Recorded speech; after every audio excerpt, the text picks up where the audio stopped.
అన్నయ్యా, నీ కళ్లల్లో నేనెప్పుడు తొలిసారిగా నన్ను చూశానో గుర్తుందా?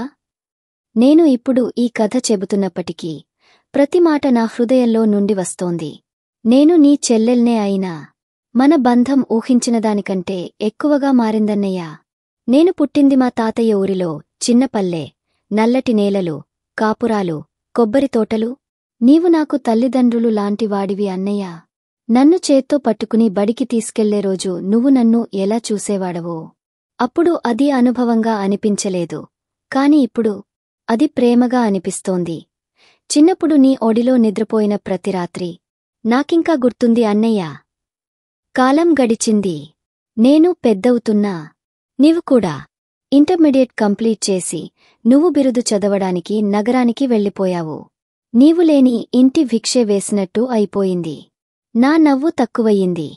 నీవు వచ్చే ప్రతిసారి నేను పండగలా భావించేదాన్ని. అన్నయ్య వస్తున్నాడంటే గుండెల్లో ఉత్సాహం పుట్టేది. ఏం చెప్పలేను. నీ పక్కన ఉండాలని ఉండేది. ఒకరోజు నువ్వు ఇంటికి వచ్చావు. నేను ఇంటి ముందు ఉన్న నెమలికథ చెట్టు కింద పుస్తకం చదువుతున్నా. నువ్వు నన్ను చూశావు. నీ చూపులో ఒక తేడా ఉందే. చూపు చిన్నగా గిలిగింత పెట్టింది గుండెల్లో. ఆ రాత్రి నీ పక్కన కూర్చొని పాలు తాగినప్పుడు నాకు వింతగా అనిపించింది.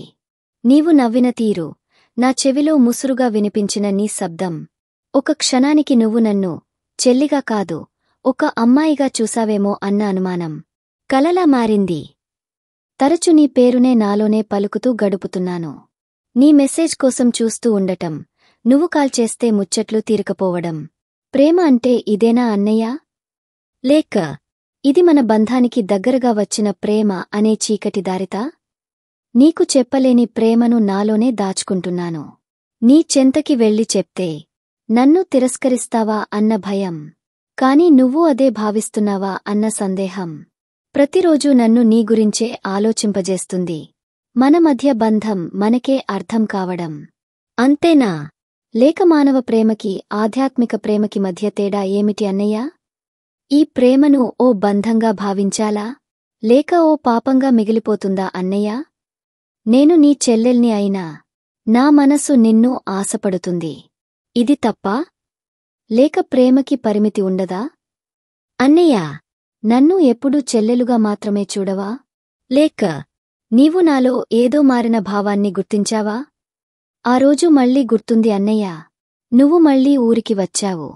నీ చూపు ఒక కొత్త వెలుతురుతో నన్ను చూసింది. నేను చీర కట్టుకుని అమ్మ కోసం భోజనం పెట్టుకుంటున్నప్పుడు నీవు చెప్పిన మాట ఇప్పటికీ నా మనసులో ఉప్పొంగుతుంది. బాగా పెద్ద అయ్యావ్ చిన్నది.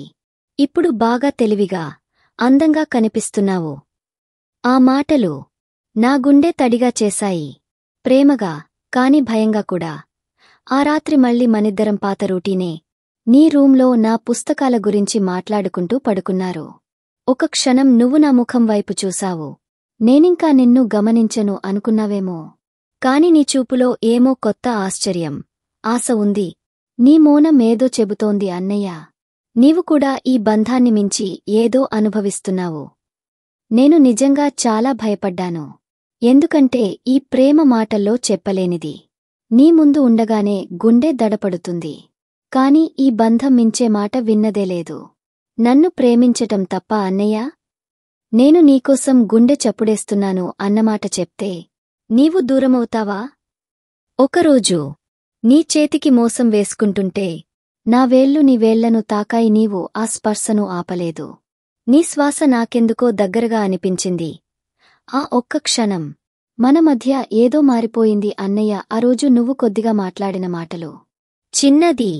మన మధ్య బంధం కొంత సమయం దూరంగా ఉంచాలి అనిపిస్తోంది. నీవు చెప్పిన ఆ మాటలు నా గుండె పగలగొట్టాయి. కాని అదే నాకు ఒక స్పష్టం కూడా.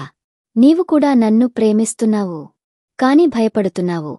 ప్రేమ అన్నది సంబంధాలకి లోబట్టా అన్నయ్యా? లేక మన హృదయాలకి మాత్రమే చెందిందా? నేను వేచి ఉన్నాను. నీయో మాట కోసం, నీయో నిర్ణయం కోసం.